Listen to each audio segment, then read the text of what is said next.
Why can't I own a Canadian? A question that seems harmless at first glance, but the more you think about it, the deeper the rabbit hole goes. Canadians, after all, are polite, friendly, and always willing to lend a hand. So, why not make one a permanent part of your life? What's stopping you from having your very own Canadian?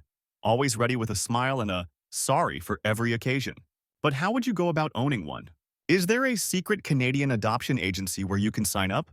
Do you get to choose your Canadian based on politeness levels or hockey skills? Perhaps they come with a starter kit, maple syrup, Tim Hortons coupons, and a poutine recipe. Or maybe you just find one wandering the streets of Toronto, politely waiting for someone to claim them. Could you just walk up, introduce yourself, and say, "You're mine now"? But then comes the dilemma. What happens once you've successfully acquired your Canadian? Do you have to take care of them? Provide a steady supply of maple syrup and Tim Hortons? Do they need regular hockey matches to stay happy? And what if they start running your life? Canadians are known for their kindness, but also their resourcefulness. Before long, your Canadian might be organizing your entire household, leaving you wondering, who really owns who? Then there's the question of legality, human rights, international laws. Surely owning another person isn't legal, right? But maybe Canadians are different.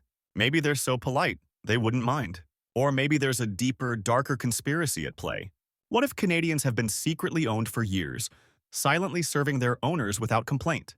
And what if they're planning something? A revolt? A quiet, polite uprising where they reclaim their freedom one sorry at a time.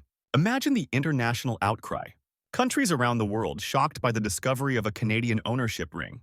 Politicians making statements condemning the practice, but Canadians themselves? Would they shrug it off with a quiet apology and a friendly smile, letting the world think they're okay with it? But deeper still, you have to ask yourself, why would you want to own a Canadian? Is it their politeness, their charm, or something more? Would owning a Canadian bring you happiness, or would it leave you feeling empty, knowing you've taken control of a person who, by all accounts, would rather just be your friend? And at the end of the day, do you even need to own a Canadian? Or is the idea of ownership itself the real mystery? And as you sit there, pondering the possibilities, the final question lingers. If you could own a Canadian, would you?